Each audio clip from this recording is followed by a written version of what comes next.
इस समय हम आजमगढ़ ज़िले के रानी की सराय थाना क्षेत्र के चकीली गांव में हैं। यहाँ के रहने वाले प्रमोद कुमार इकलौते बेटे अपने मित्र के साथ जौनपुर बाज़ार जाते हैं। वहाँ से टेंट की सामान की खरीदारी करते हैं और वहाँ से लौटते समय हीरा एक बाज़ार पड़ती है ठेकुआ के पास, वहाँ उनका एक्सीडेंट हो जाता है। तीनों लोग उस एक्सीडेंट में बुरी तरह घायल होते हैं, जिसमें 2 लोगों की मौत हो जाती है। यहाँ से 2 किलोमीटर की दूरी पर एक सपनहर गांव है, वहाँ के रहने वाले अभय कुमार और सोनू सरोज वो गाड़ी चला रहे थे और ड्राइविंग सीट पर वही बैठे थे। बगल में प्रमोद कुमार बैठे थे और इनके एक रिश्तेदार जो बीच वाली सीट पर बैठे हुए थे। लेकिन दुर्भाग्य देखिए, रास्ते में गड्ढा आ जाता है। उस गड्ढे को बचाने के लिए वो अपनी गाड़ी का हैंडल मोड़ देते हैं और गाड़ी का डिसबैलेंस हो जाने की वजह से गाड़ी एक पेड़ से और एक मकान से जाकर टकरा जाती है और बोलेरो गाड़ी वहीं, स्कॉर्पियो गाड़ी वहीं पे पलट जाती है। जो अभय कुमार सरोज थे वो गाड़ी चला रहे थे और उनकी शरीर पूरे ड्राइविंग सीट में पूरी चिपट गई थी। उनकी बॉडी बड़ी मुश्किल से वहाँ से काट कर निकाला गया, दरवाजे को काट के निकाला गया। इस समय हम परिवार के बीच में है। प्रमोद के पिताजी की हालत आप देख सकते हैं, काफ़ी रो के उनका बुरा हाल। इकलौते बेटे थे। प्रमोद की शादी हो चुकी थी, उनके 2 बच्चे भी थे।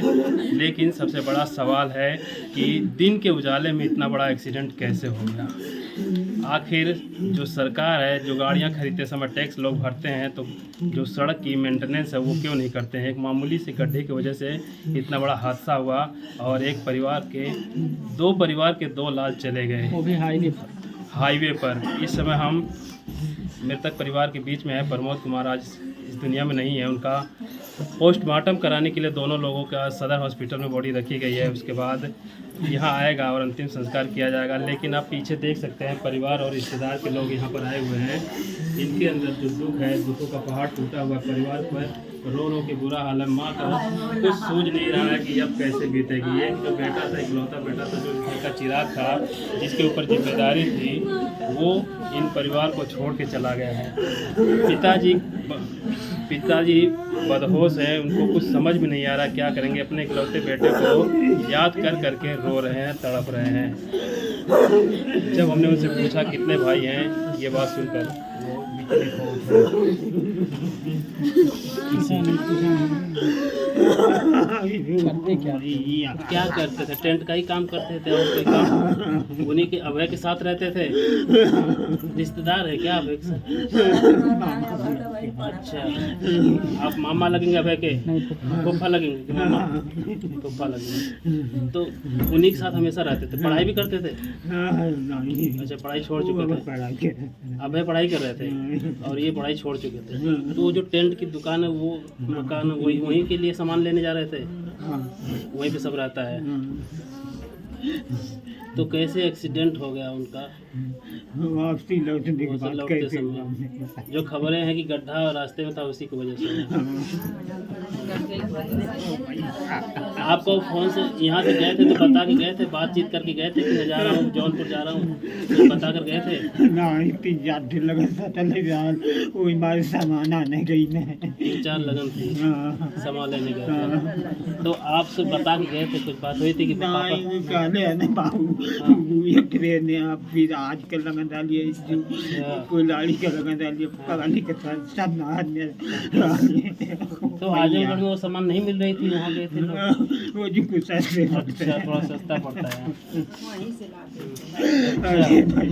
सारा सामान हमेशा वही जाता है। कई बार गए थे, कई बार आए थे। अच्छा, तो वो जो दुकान है यही संभालते, प्रमोद ही संभालते थे ज़्यादा? यही सब मालिक। अच्छा, मालिक ये थे? नहीं का टेंट था। वो जो रोड पे है ये प्रमोद का ही है। अच्छा, मालिक यही मालिक है। तो वो अभय उनके साथ रहता है। खाली मकान में रखे थे। अच्छा, मकान अभय का है और सारी सामान टेंट का इनका है, ये काम चलाते हैं। जी अच्छा, कितने साल से टेंट का काम कर रहे थे? 5-6 साल से। अच्छा, 5-6 साल से। और हमेशा जाते थे दूर दूर सामान लेने के लिए, और सारे आजमगढ़ में जहाँ भी उनको मिलती तो लगन उसको अटेंड करते थे। कितने शादी कितने साल पहले हुई थी? 2012 में हुई थी। 2 बच्चे हैं। अच्छा, 2013 में हुए।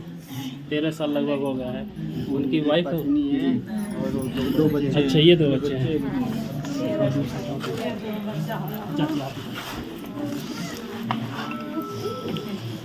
ये प्रमोद कुमार सरोज की पत्नी, और ये 2 बच्चे देखिए इतने बड़े बड़े हो गए हैं। आज इनके ऊपर से दुखों का पहाड़ टूटा है, उसका कोई अंत नहीं है। आज इनको कुछ भी दुनिया की कोई संपत्ति भी मिल जाए तो इनका दुख कम नहीं होगा। आज इनके ऊपर दुखों का पहाड़ टूटा है। आइए बात करते हैं इन लोगों से। आप घर से कल शनिवार कल ही निकले थे? सुबह निकले होंगे? कितने बजे निकले? 8 बजे निकले। आपसे क्या बता कर गए थे? नहीं बता के गए, गाड़ी लेके आए, कपड़ा लेके गए, मैं लड़कों को टिफिन बांधे थे। वो 4 व्हीलर किसका था? गाड़ी किसकी? मेरा बैग थी, अभय की थी, वही चलाते भी थे। वही भी चला रहे थे। कितने साल से अभय के साथ रहते थे? हमारे के साथ 5-6 साल से। हाँ तो ये टेंट का काम उसी समय से खुला हुआ हाँ, था। उसी समय से खुला। इससे पहले क्या करते थे? इससे पहले बाहर रहते थे। अच्छा, बाहर रहते थे। कई बच्चे आप कितने साल के हैं? मेरी बच्ची 9 साल की 9 साल की। किस क्लास पढ़ती है? 5 में पढ़ती है। 5 में। यही आस पास पढ़ती है। हाँ, स्कूल में पढ़ती है। तो इसी तरह हमेशा जाते थे जौनपुर सामान लेने? हाँ, जौनपुर बनारस जहाँ पे सामान अच्छा मिलता था वहीं पे जाते थे। अच्छा, सस्ते के। तो कभी ऐसी परेशानी नहीं है? नहीं, कभी ऐसी परेशानी नहीं है। जो सराय में- गाड़ी बराबर चलाते थे। अच्छा, ये भी चला लेते गाड़ी? हाँ, कभी ऐसी भी मुसीबत नहीं आई हम लोगों पे। हाँ।